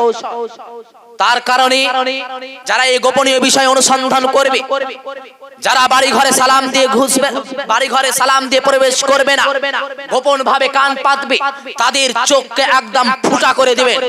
যেমনটি একটি হাদিসে রয়েছে, আল্লাহ রাসূল আকরাম সাল্লাল্লাহু আলাইহি ওয়াসাল্লাম বলেছেন, ইযা তালা আর-রাজুলু ফি জাওফি বাইতি ফাকাদ হাল্লা লাহুম আন্না ইয়াফকাউ আইনাহু। আল্লাহ রাসূল আকরাম সাল্লাল্লাহু আলাইহি ওয়াসাল্লাম বলেছেন, যদি কেউ কারো ঘরে অনুমতি ছাড়া উকি মারে, টুকি মারে, চোখ তাকায়, লুকিয়ে দেখে, তাহলে তাদের পক্ষ তার চোখ ফুটে করা দেওয়া বৈধ জায়েজ রয়েছে। তার চোখকে ফুটো করে দেওয়া বৈধ জায়েজ রয়েছে। এটা আপনার বাড়িতে পাবেন। আপনার এক ছেলে অন্য ছেলের ঘরে টুকি মারে, আপনি বলতে পারেন না। আপনি একজন বাপ হয়েও আপনার ছেলে ঘরে কি করছে না করছে আপনি গোপনীয় বিষয়কে খুঁজে বেড়াচ্ছেন, কি করছে এখন, কি গল্প করছে, কি কৌশল চালাচ্ছে, কি প্ল্যান চালাচ্ছে, আপনি এইভাবে গোপনীয় বিষয় খুঁজতে থাকেন। ঠিক তেমনি ভাবে মাদ্রাসায় এক শিক্ষক এক শিক্ষকের ঘরে টুকি মারে, এক শিক্ষক এক শিক্ষকের গোপনীয় বিষয়কে খোঁজার জন্য টুকি মারতে যায়, এক শিক্ষক এক শিক্ষকের কাছে গোপনীয় বিষয় শোনার জন্য সুন্দরভাবে কৌশল করে প্রথমে নিজে ছোট হয়ে সুন্দর করে কথা উপস্থাপন করে, তারপর আবার তার কাছে কথা নিয়ে অন্য শিক্ষকের কাছে আবার লাগিয়ে দেন। এইভাবে সব জায়গাতে এই গোপনীয় বিষয়টা চলছে। পৃথিবীর সকলকে এই বিষয় থেকে সাবধান সতর্ক হতেই হবে বাধ্যতামূলক। সম্মানিত উপস্থিত মণ্ডলী, ইসলামের দৃষ্টিতে গোপনীয় বিষয় লঙ্ঘনের হুকুম কি? গোপনীয় বিষয় যে লঙ্ঘনের হুকুম কি? এক, এটা হচ্ছে স্পষ্ট হারাম, এটা করা যাবে না। দুই, এটা হচ্ছে বড় গুনাহ, ছোট গুনাহ নয়। তিন, সমাজে ভয় সন্দেহ অবিশ্বাস সৃষ্টি করেন, অর্থাৎ সমাজে ফিতনা সৃষ্টি করেন এই জাসুসি গোপনীয় বিষয় খুঁজে বেড়াতে, গোপনীয় বিষয় অনুসন্ধান করাতে। চার, মানুষের মর্যাদা নষ্ট করে এই গোপনীয় বিষয় কাউরির খুঁজলেন মানে তার কাছে মনে ভাবেন আমি আপনার কাছে ভালো আছি, আর আপনাকে আমার ব্যাপারে অন্য একজন কুমন্ত্রণা আপনাকে দিচ্ছেন, আপনাকে আমার ব্যাপারে কুধারণা দিচ্ছে, তাহলে আপনার কাছে আমার সম্মানটা কি হয়ে যাবে? নষ্ট হয়ে যাবে। পাঁচ, আল্লাহ অভিশাপ করেছেন এবং অপমানের কারণ করেছেন যে এদেরকে অপমান হতেই হবে কাল কিয়ামতের দিন। আল্লাহ তাবারাক ওয়া তাআলা রাসূল আকরাম সাল্লাল্লাহু আলাইহি ওয়াসাল্লাম তিনি এই গোপনীয় বিষয় সম্পর্ককারীদেরকে সাবধান করে দেওয়ার জন্য তিনি বলেছেন। আল্লাহ রাসূল আকরাম সাল্লাল্লাহু আলাইহি ওয়াসাল্লামের একখানা হাদিস দ্বারা দিয়ে স্পষ্ট তিনি বলেছেন, ওয়ান ইবনে আব্বাস ক্বালা ক্বালা রাসূলুল্লাহ সাল্লাল্লাহু আলাইহি ওয়াসাল্লাম ওয়ামান তাসমাউ হাদিস কওমিন ওয়া হুম লাহু কারিহুন সুব্বা ফি উযুনাইহিল আনুকু ইয়াওমাল কিয়ামাহ। ইবনে আব্বাস রাদিয়াল্লাহু তাআলা আনহু বলেন, রাসূলুল্লাহ সাল্লাল্লাহু আলাইহি ওয়াসাল্লাম বলেছেন, যে ব্যক্তি কোন সম্প্রদায়ের গোপন কথা শ্রবণ করে, যে ব্যক্তি কোন সম্প্রদায়ের কোন জাতির কোন কওমের গোপন কথা শ্রবণ করে অথচ তারা তা অপছন্দ করে, কিয়ামতের দিন তার কানে গরম সীসা ঢেলে দেওয়া হবে। কিয়ামতের দিন তার কানে যে কান দ্বারা দিয়ে কান পেতে শুনেছে, যে কান দ্বারা দিয়ে এক ভাইয়ের কাছে জাসুসি করার পর অন্যজনকে লাগিয়ে দিয়েছে, সেই কানে কাল কিয়ামতের দিন সীসা ঢেলে দেওয়া হবে। আপনাকে সাবধান থাকতে হবে এই বিষয় থেকে, আপনাকে সতর্ক থাকতে হবে এই বিষয় থেকে। আপনার এক মূল্য ফায়দা নেই, আপনার এক মূল্য উপকার নেই। আপনি করে কোনো না 1 টাকা পাবেন না, 2 টাকা পাবেন, কোনো 1 চারানাও আপনি পাবেন না। আপনাকে অতি শীঘ্রই এই বিষয় থেকে ফিরে আসতে হবে। আপনাকে সেই বিষয়কে ছাড়তে হবে। যদি না ছাড়ি তাহলে প্রস্তুত থাকুন, কাল কিয়ামতের দিন গরম সীসা যখন কানে প্রবেশ করবেন তখন আগে মরে গেলাম গে যখন বলে চিল্লাবেন তখন বুঝতে পারবেন। আপনাকে আমি একজন হুঁশিয়ার করে দিলাম, আপনাকে আমি একজন রাহবার, আপনাকে রাস্তা বলে দিলাম, আমি আপনার জন্য একজন রাশিদ, আমি আপনাকে রাস্তা বলে দিয়ে চলে গেলাম। আপনাকে আমলে নিয়ে আসতেই হবে। আর যদি না আসে তাহলে কিয়ামতের সেই গরম সীসা কানে প্রবেশ করার জন্য প্রস্তুত থাকে। অবশ্যই আল্লাহর কাছে দোয়া করব, আল্লাহ তাবারাক ওয়া তাআলা যেন আমাদেরকে এই অপছন্দনীয় এবং এই গোপনীয় বিষয় অনুসন্ধান করা থেকে বিরত রাখেন। আল্লাহুম্মা আমিন। আর একটি হাদিস বলি, আল্লাহ রাসূল আকরাম সাল্লাল্লাহু আলাইহি ওয়াসাল্লাম বলেছেন, ওয়ান আবি সারমাতা ক্বাল وعن أبي سرمة رضي الله تعالى عنه قال قال رسول الله صلى الله عليه وسلم ما ضر مسلما ضره الله وما شاق مسلما شاق الله عليه আবু সারমা রাদিয়াল্লাহু তাআলা আনহু থেকে বর্ণিত তিনি বলেন যে রাসূল আকরাম সাল্লাল্লাহু আলাইহি ওয়াসাল্লাম বলেছেন যে ব্যক্তি কোন মুসলমানের ক্ষতি করে আল্লাহ তার ক্ষতি করে। আপনি কাউরির যদি গোপন বিষয় অনুসন্ধান করেন, গোপন বিষয়কে ফোকাস করেন, মানে তার আপনি কি করলেন? ক্ষতি করলেন, মর্যাদা নষ্ট করলেন, তার সম্মান কমিয়ে দিলেন। তো আপনি যদি এটা করেন তাহলে আল্লাহ তাবারাক ওয়া তাআলা আপনার ক্ষতি করবে। আর আপনার ক্ষতি যদি আল্লাহ তাবারাক ওয়া তাআলা করেন তাহলে আপনার পরিণতি কি হতে পারে? সম্মানিত বাপ জিরাও এবং পর্দার আলারে মা ও বোনেরা, আর যে ব্যক্তি কোন মুসলমানের উপর কঠোরতা অবলম্বন করে, কঠোরতা করে, আল্লাহ তার উপর কঠোরতা অবলম্বন করে। এই জাসুস এমন একটা জিনিস, এই গোপনীয় বিষয় অনুসন্ধান করা এমন একটা জিনিস, যে মানুষ এইগুলো করে সে মানুষ নিজের ভুল কখনো দেখতে পায় না। পরের ভুল খুঁজতে গিয়ে নিজের ভুল যে আছে সেটা সে খুঁজতে পায় না, আর সে সব সময় ব্যস্ত থাকে পরের বিষয়কে অনুসন্ধান করার জন্য। সম্মানিত আমার কয়েকটি দিনদারি বাপজি এবং ভাইজানেরা, আমি আপনাদেরকে আমার বক্তব্যে যা বুঝাতে চাইলাম তা হচ্ছে এই: ইসলামী গোপনীয় বিষয় অনুসন্ধান করা যেটা সে অপছন্দ করবে সেটা হচ্ছে হারাম, সেটা হচ্ছে হারাম। আর এই থেকে আল্লাহ রাসূল আকরাম সাল্লাল্লাহু আলাইহি সাল্লাম এবং আল্লাহ তাবারাক ওয়া তাআলা তিনি বাঁচতে বলেছেন, তিনি সাবধান থাকতে বলেছেন। আর যারা করে তাদেরকে কাল কিয়ামতের দিন গরম, তাদের কানে কাল কিয়ামতের দিন গরম সীসা ঢেলে দেওয়া হবে, অর্থাৎ তাদেরকে কাল কিয়ামতের দিন শাস্তি আযাব দেওয়া হবে। তাহলে আমরা সকলেই চাই আযাব থেকে মুক্তি হতে, আমরা সকলেই চাই সেই জাহান্নামের আগুন থেকে বাঁচতে, আমরা সকলেই চাই জান্নাতে প্রবেশ করতে, আমরা সকলেই চাই যাতে করে পৃথিবীতে কোরআন ও হাদিসের প্রতি চলতে পারি। তাহলে আমরা যদি এইগুলো চাই তাহলে আমাদের মধ্যে যদি হতভাগা বান্দা হয়ে এই সিফাত, এই গুণটা থাকে তাহলে এখনই আপনাকে এই মাজলিস থেকে ওঠার আগেই নিয়ত করে নিতে হবে, তওবা করে নিতে হবে, হে আল্লাহ আর জিন্দেগিতে এই রকম গোপনীয় বিষয় অনুসন্ধান করব না, এই রকম গুনাহ কামাবো না, এই রকম কাবিরা গুনাহতে লিপ্ত হব না। অবশেষে দোয়া করি, হে আল্লাহ তাবারাক ওয়া তাআলা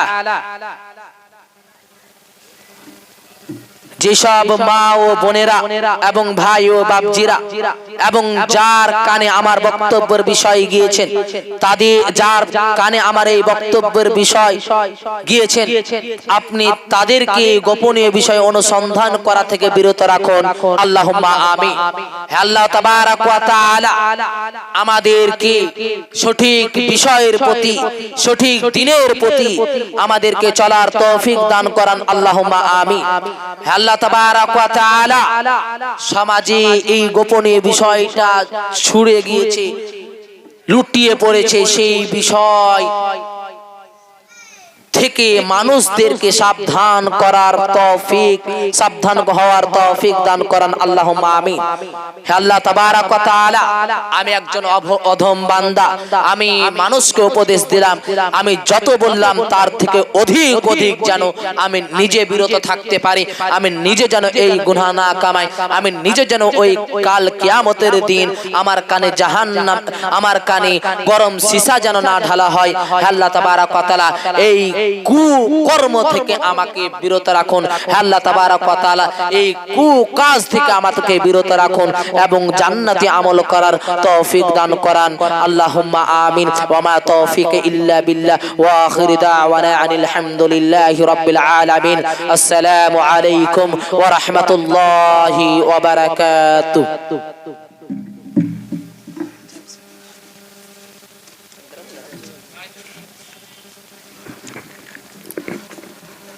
আলহামদুলিল্লাহ, আমরা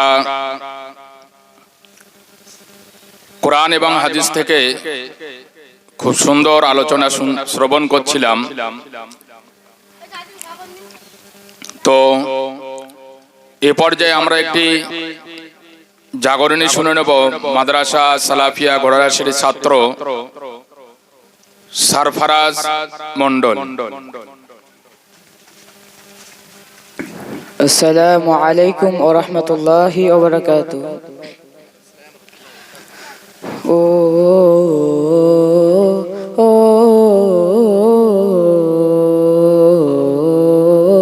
ও আমারি কণ্ঠে তুমি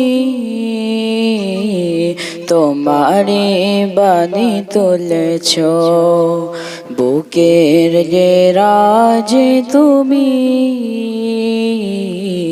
কোরআনে স্থান দিয়েছ। এত ভালোবাসো কেন মালিক আমার, কি করে শুকর তার করি আদায়। এত ভালোবাসো কেন মালিক আমার, ও ও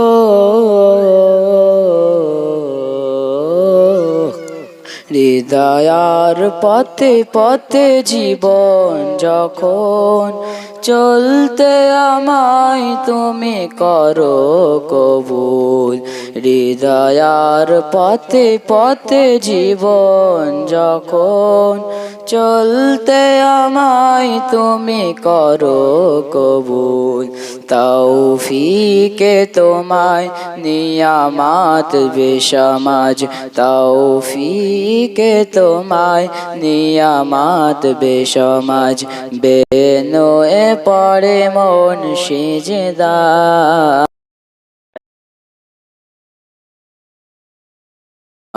ও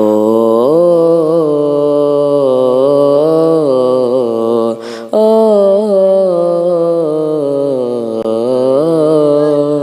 আসসালামু আলাইকুম ওয়া রাহমাতুল্লাহি ওয়া বারাকাতুহু। ওয়া আলাইকুম আসসালাম ওয়া রাহমাতুল্লাহি ওয়া বারাকাতুহু। আলহামদুলিল্লাহ, আমরা এতক্ষণ পর্যন্ত খুব সুন্দরভাবে একটি জাগরণী শুনছিলাম।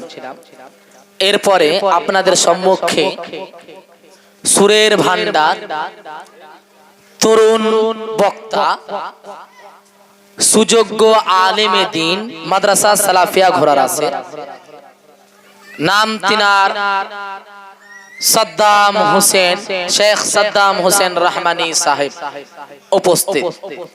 এখন আপনাদের সম্মুখে আপনাদের কে নিজের কণ্ঠ দ্বারা দিয়ে বক্তব্য শোনাবেন, কোরআন ও হাদিস শোনাবেন শেখ সাদ্দাম হোসেন রহমানী স্টেজে এখন বর্তমান।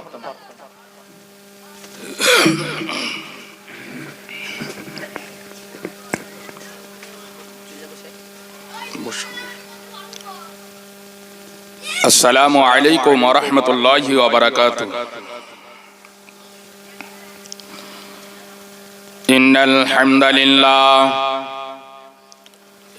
হামদালিল্লাহি নাহমাদুহু ওয়া নাস্তাঈনুহু ونستغفره ونؤمن به ونتوكل عليه ونعوذ بالله من شرور أنفسنا ومن سيئات أعمالنا من يهدي الله فلا مضل له ومن يضلله فلا هادي له وأشهد أن لا إله إلا الله وحده لا شريك له وأشهد أن محمدا عبده ورسوله أما بعد فأعوذ بالله من الشيطان الرجيم بسم الله الرحمن الرحيم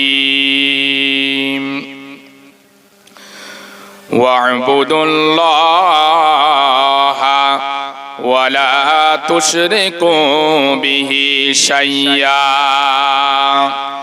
وبالوالدين إحسانا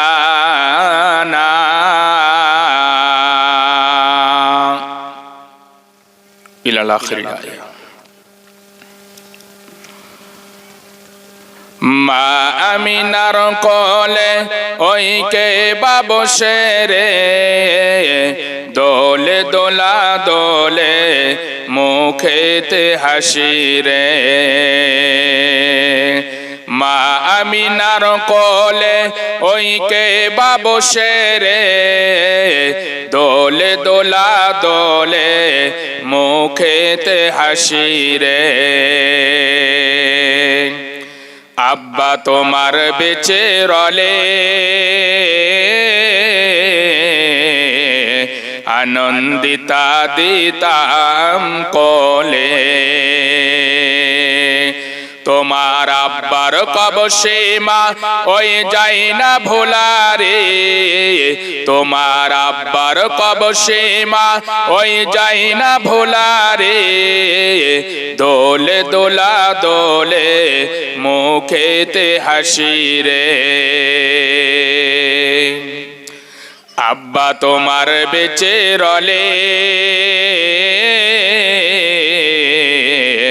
আনন্দিতা দিতাম কোলে তোমার আব্বার কবশে মা ওই যাই না ভোলারে দোলে দোলা দোলে মুখেতে হাসি রে বাহিরে থেকে আসবে ফিরে সোনার মতো রূপটি করে আয়না গাছের তলে ওই কোকিল বসে রে আয়না গাছের তলে ওই কোকিল বসে রে কুহু কুহু শব্দ সোনালি আমারে কুহু কুহু শব্দ সোনালি আমারে অদৃষ্টের লেখা ওই যাই না ভোলারে অদৃষ্টের লেখা ওই যাই না ভোলারে দোলে দোলা দোলে মুখেতে হাসি রে অদৃষ্টে মোর যাহা ছিল মোর তাহাই হলো অদৃষ্টের লেখা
আত্মীয় হোক কিংবা অনাত্মীয় হোক, মুসলিম হোক অথবা অমুসলিম হোক, বা কোনো অবস্থায় সাধ্য অনুযায়ী তাদেরকে সাহায্য করতে হবে।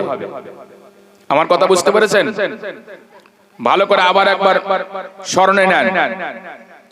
প্রতিবেশী নিকটবর্তী হোক কিংবা দূরবর্তী হোক, আর কি আত্মীয় হোক কিংবা অনাত্মীয় হোক, আর কি মুসলিম হোক অথবা অমুসলিম হোক, যে কোনো অবস্থায় সাধ্য অনুযায়ী, আপনি আপনার সাধ্য অনুযায়ী তাদেরকে কি করতে হবে? সহযোগিতা করতে হবে। এটা কিন্তু খুব বড় জিনিস, যে আমার কোনো আত্মীয় না, রক্তের কোনো সম্পর্ক না, তাই না?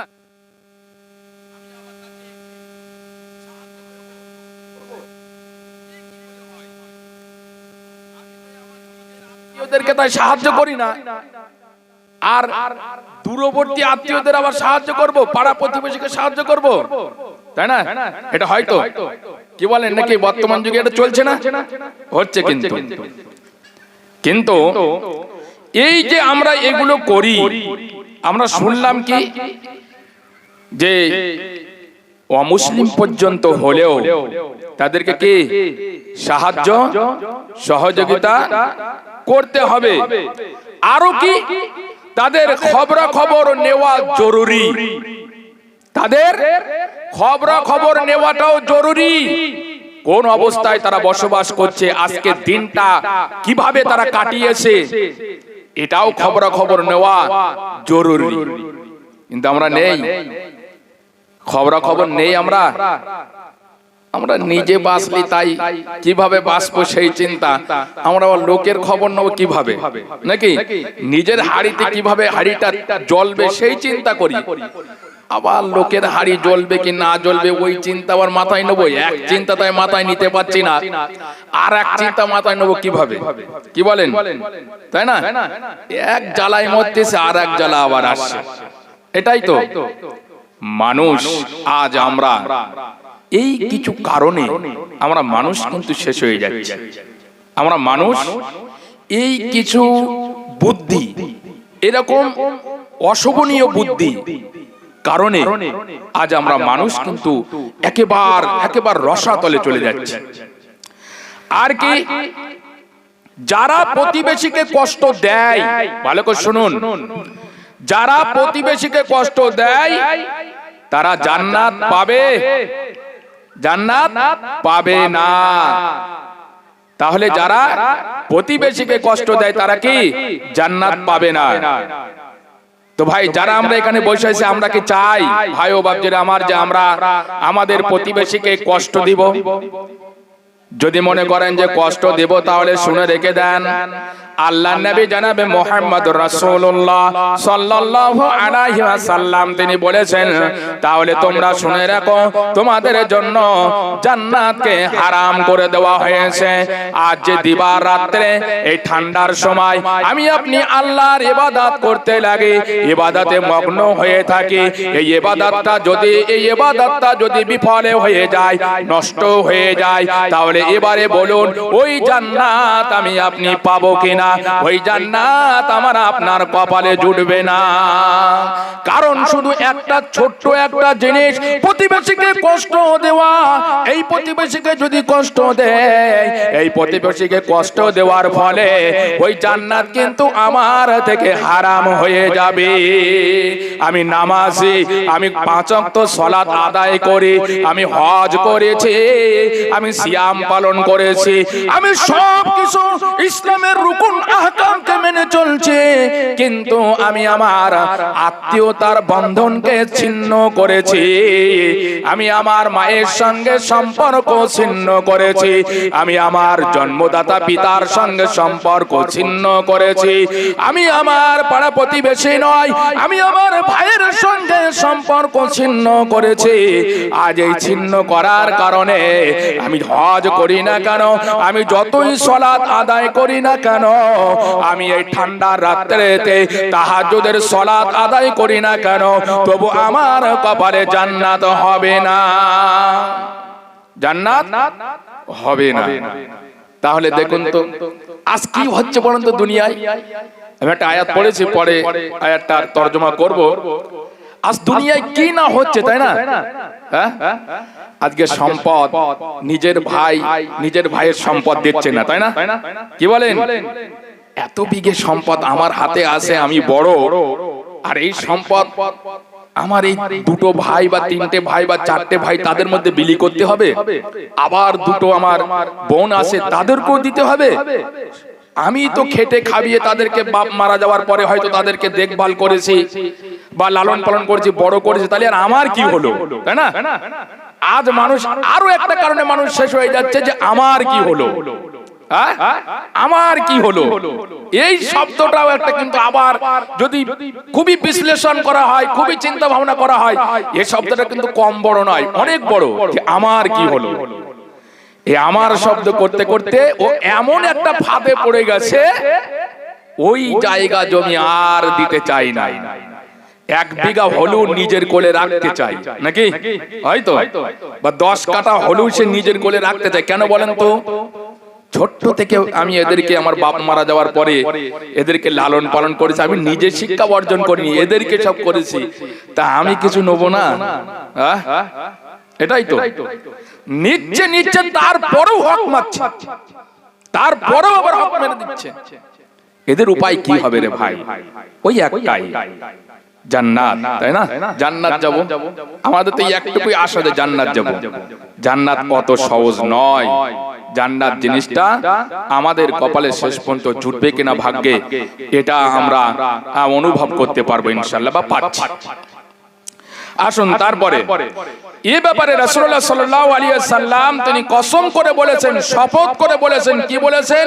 যেসব কারণে মানুষ জান্নাতে যাবে না তার মধ্যে একটা কারণ হলো যে প্রতিবেশীকে কষ্ট প্রদানকারী তার অন্যতম। যেসব কারণে মানুষ জান্নাতে যাবে না তার একটা অন্যতম কারণ হলো প্রতিবেশীকে কষ্ট প্রদানকারী।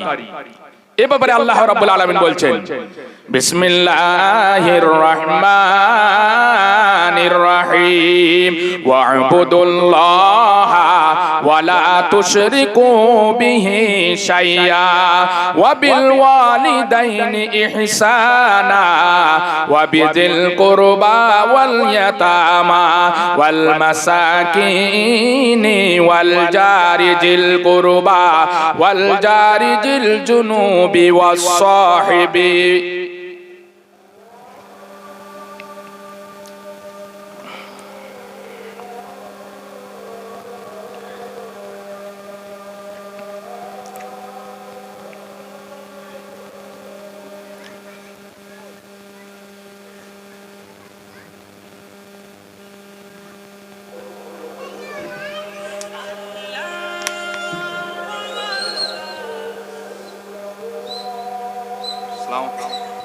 ওয়ালাইকুম আসসালাম ওয়া রাহমাতুল্লাহ। বলেন না, আমাদের সময় আমি এই বক্তব্য দিচ্ছিলাম, আজান না হলে হয়তো এখন পেতেন।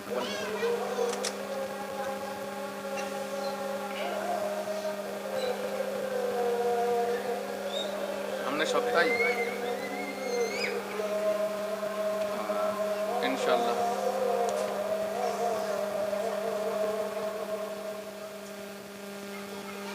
ঠিক আছে, ঠিক আছে, ইনশাআল্লাহ পাঠাবো। এই হ্যাঁ দেবো তো। শোনেন, আপনি আমার হোয়াটসঅ্যাপে একটু লিখে পাঠান, হ্যাঁ? আমি একটা প্রোগ্রাম আছে তো।